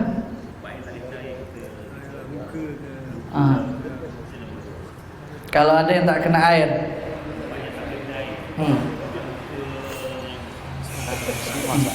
Okay. Oh, kalau dia tak kena air. Oke, dia mandi, tetap dia mandi, tapi tempat yang tak kena air itu dia tayamum. Dia buat dia tayamum. Tapi kalau boleh, setiap contohnya kita terkena tempat untuk tayamum atau tempat wudhu itu, atau di badan kita ada terkena macam gips ya, orangnya sebut gips yang ikat kalau patah tulang, orangnya sebut simen. Oh, simen. Plaster atau simen. Kalau dia pakai macam tu, kalau dia, sebab tak mungkin kalau orang pakai itu atau patah tulang dia akan berhubungan suami istri. Tapi yang ditakutkan di sini adalah ihtilam. Apa macam mana cara dia? Sebelum dia tidur dia baca surat was-sama'i wat-tariq. Kalau dia baca surat was-sama'i wat-tariq, insya-Allah malam itu dia tak akan mimpi junub. Jadi selamat dia.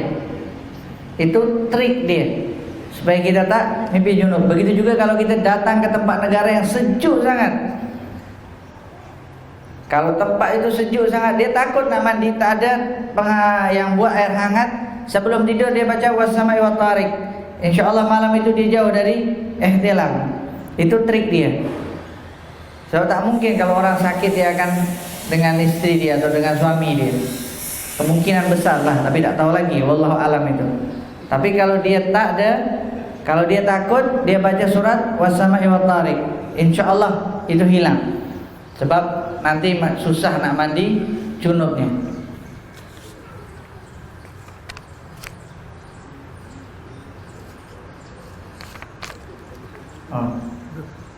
Soalan dia, perempuan haid boleh berwudu.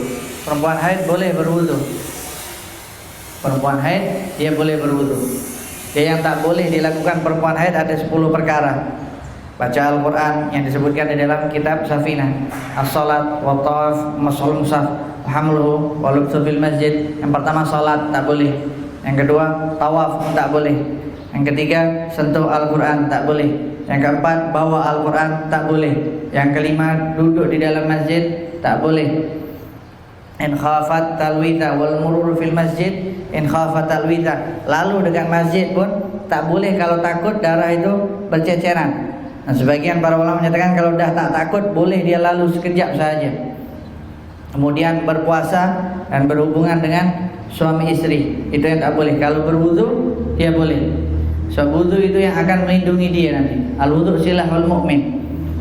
Jadi tak ada yang membatalkan wudu itu perkara keluarnya. Kalau dia keluar, kalau dia tahu haid itu lepas dia pasang, kemudian dia berwudu dia boleh. Tapi untuk tahu kan masih ada wudu ke tak ada, biasanya kalau haid itu dia keluar terus berarti dia tahu dia itu batal. Tapi untuk dia berwudu lagi boleh, untuk mengambil berkah air wudu tadi. Oke, yang tentang bab ini ada lagi nak soal? Dia cakap tadi kita ni kena gosok-gosok kat badan kita ya. Jadi siapa yang pada kemaluan kita, kadang-kadang celah-celah tu betul kita kenakan air tu. Celah-celah kenakan air. Boleh dikenakan air, yang penting jangan kena batang dia. Kalau dia kena batang dia, itu yang membatalkan wudu. Dan yang membatalkan wudu itu yang kalau kita tengok di telapak tangan. Jadi kalau nak celah-celahi pakai tangan sebelah sini supaya kita tak batal. Itu caranya. Sebab yang membatalkan wudu kalau kita sentuh kemaluan kita dengan 2 telapak tangan.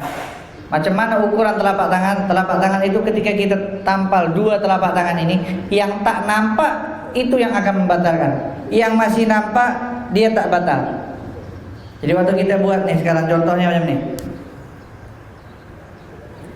Yang tak nampak itu yang dapat batal. Yang nampak tak jadi masalah. Jadi tepi-tepi ini tak jadi masalah. Sebab itu ada soalan dalam fiqh, macam mana ustaz, dia kencing dia pegang macam ni, batal ke tak wudu dia? Batal ke tak wudu dia? Dia lepas berwudu, kemudian dia kencing tapi dia pegang macam ni. Batal ke tak wudu dia? Batal. Batal ke tak? Kan dia pegang macam ni. Batal ke tak? Batal. Kenapa batal? Karena kencing. Ada yang jawab tadi tak batal Ustaz. Jadi senyum-senyum orang ya. Tak jadi masalah. Jadi itu ketika kita basuh, boleh kita basuh tapi jangan guna telapak tangan. Kalau takut, kita basuh dengan nih bahagian depan. Kenapa? Karena ini untuk doa. Nah, Nabi Muhammad sebutkan di dalam hadisnya, "Salullaha bi butuni akufikum wa la tas'aluhu bi dhuhuriha." Dan Nabi Muhammad mengajarkan kalau kalian minta kepada Allah, minta dengan telapak tangan kalian. Sebab itu telapak tangan itu yang dibuat ketika kita memegang kemaluan kita, batal wudu kita.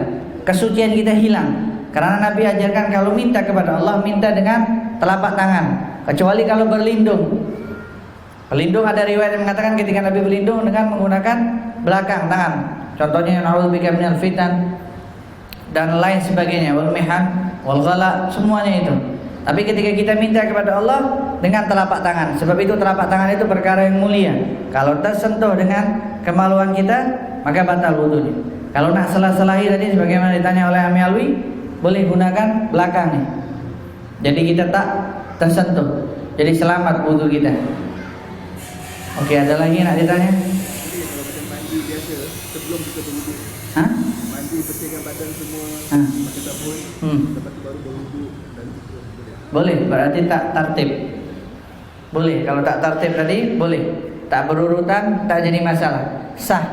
Karena yang penting dua rukun tadi. Niat dengan ratakan air semua ke seluruh badan.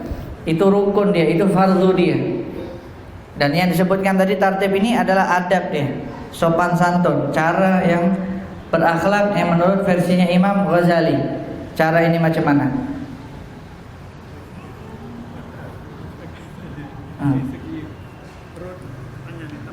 Nah, perut tangan. Kalau disentuh di belakang, depan tadi sentuh belakang. Tak kenyang. Sentuhan tu, telapak tangannya depan, belakang pun batang. Halunya di anak faham. Sentuh di depan. Haluan tu belakang belakang. Oh, maksudnya ya, sentuh yang hasyafah, sentuh yang bagian kepala, betul. Tapi tetap kita punya kaidah, ma la yatimul wajib illa bihi fahuwa wajib. Contohnya kita punya lutut. Lutut ini aurat ke bukan? Soalan saya sekarang yang hadir di sini, lutut ini aurat ke bukan? Aurat. Ada yang bilang bukan. Lutut ini aurat ke bukan? Ini nak jadi ahli fiqh semua. Lutut itu aurat ke bukan? Ada sebagian aurat dari belakang. Lutut aurat ke bukan? Aurat. Ada yang mengatakan bukan. Di dalam mazhab Syafi'i di kitab Al-Muhadzab, as-surratu war-rubbatu laisata minal aurat. Lutut dengan pusat itu bukan aurat. Lutut dengan pusat bukan aurat. Yang aurat di antara lutut dengan pusat. Tapi kita punya kaidah, ma la yatimul wajib illa bihi fahuwa wajib. Kalau tidak ada sesuatu yang dapat wajib menutup perkara tersebut kecuali dengan tertutupnya benda tersebut, maka benda tersebut wajib ditutup. Itu kaidah kita. Jadi tak mungkin kita boleh tutup antara pusat dengan lutut itu tanpa kita tutup lutut dengan pusat. Jadi lutut dengan pusat itu wajib ditutup. Sama seperti itu kaidah dia. Tapi kalau ditanya, contohnya nanti ada orang buat seluar baru yang pusat dia atau baju pusat dia nampak macam tombol Doraemon tuh. Tit, tit. Siapa tahu kan, tak tahu nanti akhir zaman suka buat yang pelik-pelik itu. Atau seluar nampak dengan lutut dia. Nah, kalau lutut sahaja bukan aurat di dalam mazhab Syafi'i, di dalam kitab Muhadzab. Tapi kita punya kaidah yang tak akan sempurna kecuali dengan itu, jadi wajib ditutup. Begitu juga dengan tadi menyentuh kepala kemaluan itu namanya hasyafah, batal. Tapi jangan kita sentuh belakang dia. Sebab boleh jadi yang namanya telapak tangan dia bukan kecil. Atau apa tadi bahasa Melayu dia? Perut tangan. Nah, atau perut tangan itu sentuh, nanti dia akan kena. Sebab susah dia nak bezakan. Soal kita punya kaidah ma la yatimul wajib illa bihi bahwa wajib. Itu kaidah dia. Sampai sini paham semua ya. Nah, di sini kalau lama-lama belajar kaidah semua nanti insyaallah jadi mufti semua ini.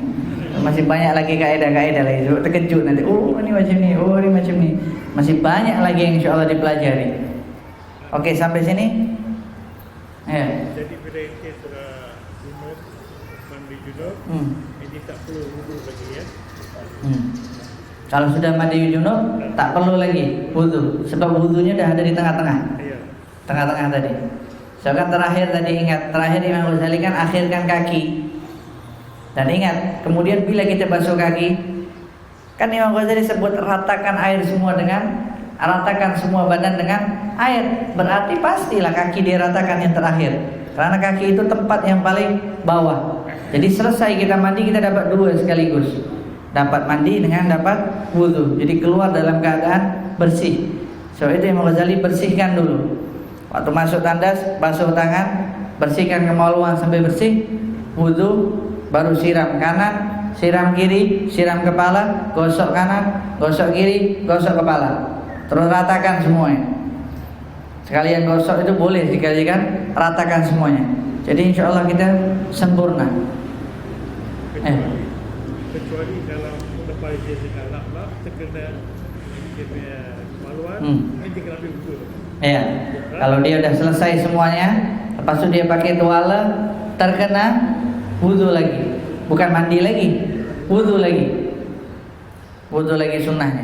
Insya Allah jangan sampai terkena, sebab kita dari awal dah bersihkan tuh. Kalau susah-susah sangat, mandi pakai ini apa?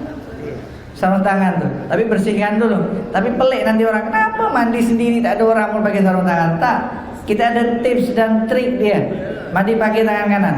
Itu berarti kita boleh dhabtun nafsu, kita buat disiplin diri kita sendiri. Kalau kita boleh disiplinkan diri kita sendiri, senang kita nak buat orang itu disiplin. Kalau kita mandi dia tak boleh, macam mana nanti nak mandikan mayat orang lain? Mandi sendiri tak boleh.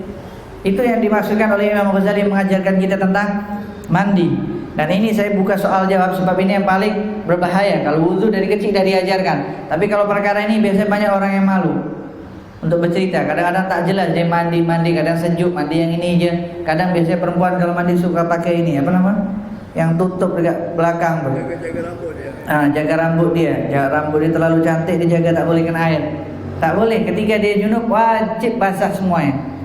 Sebab nanti ada hadis yang menyatakan setiap anggota tubuh kita min sya'rin wa basyarin, baik itu kulit ataupun rambut yang tumbuh di tubuh kita ini nanti akan disoal oleh Allah ketika dia tak terkena air dalam keadaan kita mandi junub. Itulah salah satu sebabnya Imam Ali selalu rambutnya botak. Persis yang disebut oleh Imam Ali tadi. Rambut Imam Ali itu selalu botak. Kenapa? Karena Imam Ali paling sering rontok rambut dia. Dan Imam Ali juga sering mandi junub. Sebab biasanya orang yang kuat itu orang yang paling sering mandi junub ya. So itu Imam Ali selalu sering mandi junub. Lain kalau orang cerita nunggu 1 minggu sekali baru mandi, 2 minggu sekali mandi, 1 bulan sekali mandi. Itu manusia-manusia zaman sekarang. Kalau dulu tak, tiap hari mandi. Kalau perlu sehari 2-3 kali mandi. Ada yang tak ada mandi wajib, mandi sunnah Pak. Ada yang tahu nih. Ada mandi wajib, mandi sunnah Pak. Apa? Mandi Tak payah. Sebab gosok semuanya susah. Kalau boleh, kalau ada adab yang lain lagi, tapi Imam Ghazali tak sebut tentang tersebut. Sebab takut kalau Imam Ghazali sebutkan, nanti dia tak lepas tuh dia punya air tadi. Jadi kalau kita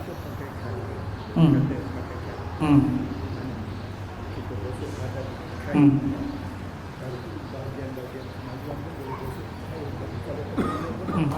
Tak batal, boleh? Pakai itu boleh ya. Sama macam adatnya orang-orang Yaman. Di Hadramut pun masih ada yang mandi pakai macam itu. Atau kalau susah masuk tandas baca Bismillahirrahmanirrahim, dah hilang semuanya. Atau kalau susah pakai yang ada, biasa kan ada tandas yang ada tutupan dia punya tirai tertutup dia nampak. Atau kalau nak pakai yang cara orang Hadramut yang macam tadi Ami Mus'ab sebut tadi. Oke, sampai sini. dalam proses kita mandi, lepas tu kita kita terkencing ataupun terkeluar atau najis. Maknanya batal dia punya gunakan lagi kita. Oke, kalau kita tengah-tengah mandi kita dah bersihkan, tengah-tengah wudhu, tengah-tengah kita gosok, pertanyaannya bagus. Kemudian dia terkencing, terkeluar air. Oke, dia bersihkan dulu, sucikan dulu, istinja dulu, kemudian wudhu balik. Tapi mandi tak perlu diulang, mandinya sambung. Kalau dia tengah gosok sebelah kanan, sambung terus. Tapi dia istinja dulu, kemudian dia wudhu balik, kemudian baru dia sambung sebelah kiri dan gosok yang lain. Jadi mandinya tak perlu, dia hanya batal wudhunya sahaja. Oke, ada yang lain? Kita kalau mandi kita shampoo rambut dulu, kita sapu dulu, baru kita mandi dulu tak? Tak. Masyarakat nak bersihkan di rumah kadang-kadang. Dia shampoo dulu, baru mandi dulu. Tak, yang Imam Ghazali sebutkan bersihkan di sini, bersihkan dari najis. Bersihkan di sini, bersihkan kemaluan tu dari air tadi yang keluar. Tapi rambut tu bukan itu pakai shampoo semua tu. Nak bersihkan rambut dari rusak. Tahu lah. Pakai shampoo. Kita mandi dulu. Itu yang disebutkan tadi Imam Ghazali, pakai shampoo-nya selepas yang kepala. Jadi kan pertama basuh air dulu. Lepas dia bersihkan najis tuh, dia basuh air dulu kanan. Kemudian basuh air kiri, kemudian basuh rambut, baru pakai sabun dengan shampoo selepas itu. Air dulu disampaikan. Sebab yang penting air. Maksudnya mandi biasa dulu, kemudian diikuti oleh Oh tak, nanti jadi bazir air. Mandi biasa dulu, rapi-rapi dulu, tak sekaligus ini. Sebab itu Imam Ghazali ajarkan cara mandi yang tadi itu satu baldi, supaya tak bazir air tadi.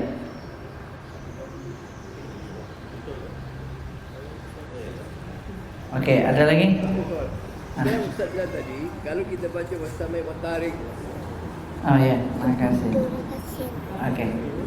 Kalau kita baca surah Wasamai wa Tariq itu kan, kita punya malam tu sudah tak ada apa-apa lagi, tak ada ingat-ingat nak apa satu isteri. Jadi kalau kita sembahyang Isyak, imam baca Wasamai wa Tariq kita kat belakang, nak balik tak dapat apa-apa. Tak, kalau imam Imam baca Wasamai wa Tariq kita sembahyang Isyak. Jadi imam dia baca Wasamai wa Tariq, kita balik isteri bilang kepala pening di malam. Kalau imam dia baca Wasamai wa Tariq, kita wajib dengar je. Tapi kalau sampai rumah kita wajib baca. Jadi lain kewajiban. Yang pertama wajib dengar, yang di rumah wajib baca. Jadi dua wajib. Satu wajib sholat subuh, satu sholat zuhur. Dua ada dua gaya. Ini ada soalan lagi.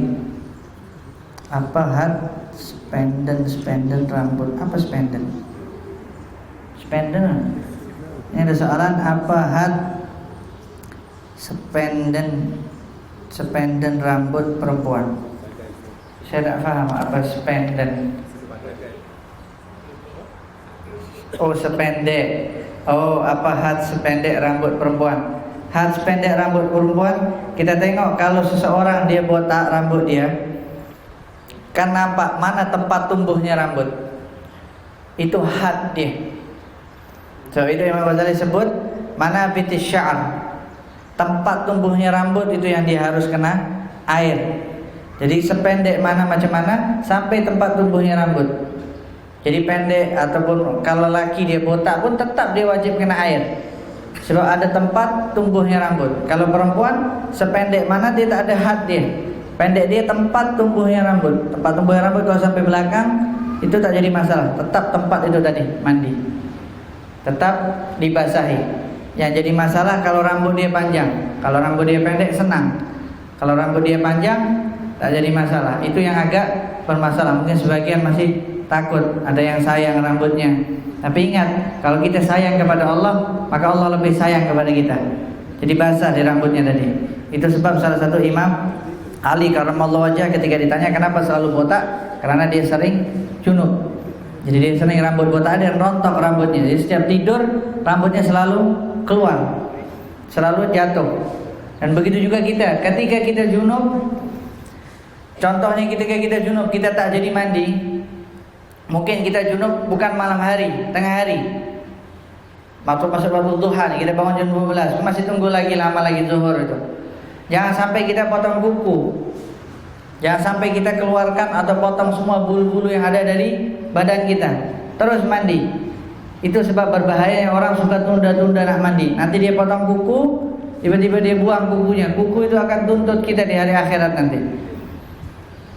Sebab ketika junub itu berubah semuanya, semua badan kita berubah. Sebab itu ada penelitian yang menyatakan ketika kita junub semua pori-pori terbuka, takkan pernah tertutup kecuali dengan air. Sebab itu Nabi Muhammad SAW mewajibkan kita mandi junub itu dengan air. Apa? Makan dalam keadaan junub dia bukan tak boleh, adab dia tak boleh, sebaiknya dia tak boleh. Tapi kalau letih nak minum silakan, tak jadi masalah. Tapi kalau boleh sebaiknya kita terus mandi supaya malaikat itu dekat dengan kita. Tapi kalau kita junub lama-lama, setan yang akan dekati kita. Sebab macam kita buka wifi-nya setan. Kalau kita junub tuh, wifi-nya setan kita on tanpa password. Jadi terus tuh walhan wa ashabu, walhan dan teman-temannya itu connect semua. Klik klik klik klik klik connect. Dia akan cari, oh ini si fulan junub, oh ini si fulan junub. Dia akan cari, dia akan kejar. Dia bagi ruang terlupa. Apa? Membagi ruang terlupa. Terlupa. Sekarang tempat cukur ni kan. Terlupa Allah, junub. Belum mandi junub. Oh. Dia terlupa jadi separuh lah hilang. Oh. Sama. Bukan terlupa. Tapi bila terlupa tak apa. Perempuan rambut pendek yang macam mana? Dia paling pendek macam mana? Perempuan rambut dia paling pendek yang macam mana? Oh, perempuan rambut dia paling pendek macam mana? Sampai batas nih, cuping telinga. Itu pendek. Sebab dulu lelaki itu rambut dia panjang sampai pada apa namanya ini? Pundak, apa? Bahu. Orang sini bilang sampai bahu. Pendek dia sampai cuping telinga nih. Itu zaman dulu. Tapi zaman sekarang berubah. Lelaki yang pendek, perempuan yang panjang. Tapi tak jadi masalah. Kalau dia suami atau dia istri orang, tanya istri suami dia. Suami dia suka rambut pendek, pakai rambut pendek. Suka rambut panjang, suka rambut panjang. Kalau suka dua-duanya, hari-hari tukar tak apa. Apa? Tasyabuh. Tak, dia kalau untuk niat untuk menyenangkan suami dia, kalau dia istri tak jadi masalah. Sebab memang perempuan itu, istri itu diciptakan sebagai penghias suaminya, dan suami itu jadi penyempurna istrinya. Jadi dua-dua saling kelop. Karena kita tak mungkin nampak rambut perempuan. Nah yang jadi masalah ketika dia rambut pendek kemudian dia tunjuk dekat orang lain, dia dapat dosa. Yang pertama dia dosa, dia buka aurat dia. Yang kedua dia dosa dapat dia ikut lelaki. Tapi kalau dia untuk niatnya dia berbeza, dia dapat pahala berbeza. Karena itu niat penting. An-niyah matiyah itu dibilang, niat itu jalan. Dan tadi ada yang tanya macam mana dia junub, kemudian dia terlupa mandi, dah potong janggut dia setengah, baru teringat, oh Allah baru ingat masih ada janggut. Oke, cari janggut tadi, kumpulkan. Ini subhanallah, soalan baru first time ana dengar orang dia junub lupa dia sampai cukur janggut dia. So biasanya orang kalau junub itu meskipun lama macam mana dia masih ingat diri dia itu. Ini yang penting yang kita jaga. Kita jangan berlengah-lengah mandi junub. Betul. Buat jangan minum di dapur apa kan? Betul. Ini syaitan tu masuk mak. Betul. Jadi jangan tunggu-tunggu. Jangan tunggu-tunggu, terus mandi. Supaya kita jangan sampai kita on wifi-nya syaitan. Mandi terus mandi, masuk tandas, nanti malaikat datang balik. Nah, ini mandi junub sama ghusl yaumul Jumat. Adakah sama atau ada beza? Nah, kalau dia mandi junub dengan puasa hari Jumat, oke, dia boleh niat dua. Dia boleh niat mandi junub sekali dengan mandi Jumat. Kalau mau afdal lagi, selepas selesai caranya Imam Ghazali, siramkan air mulai dari kepala, niatkan mandi Jumat. Jadi dapat double. Kalau nak 2 kali amal, kalau nak 1 kali dapat 2 boleh. Nak 2 kali boleh. Karena Nabi mengatakan al-ajru ala qadri ta'ab. Pahala itu sesuai dengan letihnya seseorang. Kalau dia sudah selesai satu, kemudian dia siram lagi, kan berarti dia nampak ada letih, ada gerakan lagi. Jadi dia dapat pahala double. Pahala letih dan pahala dia niat. Tapi kalau kita niat, kita dapat pahala niat Jumat, sama-sama dapat pahala, tapi yang lebih letih itu dapat pahala lebih lagi. So Nabi bagi kita kaidah al-ajru ala qadri ta'ab atau kama qala sallallahu alaihi wasallam. Saya rasa sudah cukup ya. Ini subhanallah dibagi ruang sekali, udah berhenti. Kita nak junub masih boleh ya? Boleh, tapi wudu dan bersihkan dulu. Wudu dan bersihkan dulu kemaluan, baru boleh sambung lagi. Oke, sampai sini insyaallah semuanya faham semuanya. Insyaallah dipraktikan, insyaallah yang wudu dipraktikan, yang junub silahkan dipraktikan dengan caranya masing-masing. Insyaallah caranya Imam Ghazali lebih baik. Alhamdulillah semua tadi soalan-soalan sudah dijawab. Itu bahaya, saya setiap punya majlis bahaya kalau bukan soalan ini bisa sampai 2 jam 3 jam nanti. Dan mudah-mudahan yang disoalkan tadi dia akan praktikkan. So, kadang-kadang ada orang soal saja, lalu dekat lintas dapat ilham, terus dia soal, lepas dapat jawaban dia lupa tuh apa soalan dia ya. Ada lagi yang dia soal dapat jawaban, lepas itu dia lupa apa jawaban dia. Dijumpa lagi Ustaz, dia tanya lagi. Dan insyaallah subhanahu wa ta'ala jadikan kita sama seperti Abdullah bin Abbas yang memiliki lisanun sa'ul wa qalbun aqul. Rabbin fanfa'na bi barakatihim wa hadina al-husna bi hurmatihim wa amitna fi tariqatihim wa mu'afatihim minal fitani. Allahumma arzuqna fahman nabiyyin wa hifdzal mursalin wa ilhaman malaikatil muqarrabin ya rabbi ya karim. Allahumma aftah alaina futal arifin faqihna wa yakul fid din wahdina wa yakum ila sawa'i sabil. Allahumma barik lana fi Rajab wa Sya'ban wa ballighna Ramadan. Allahumma ya man waffaqa halal khairil khair wa a'anahum alaih wafiqna lil khairi wa a'ina alaih. Wa sallallahu wasallam ala sayyidina Muhammadin wa ala alihi wa sahbihi wasallam. Alhamdulillahirabbil alamin.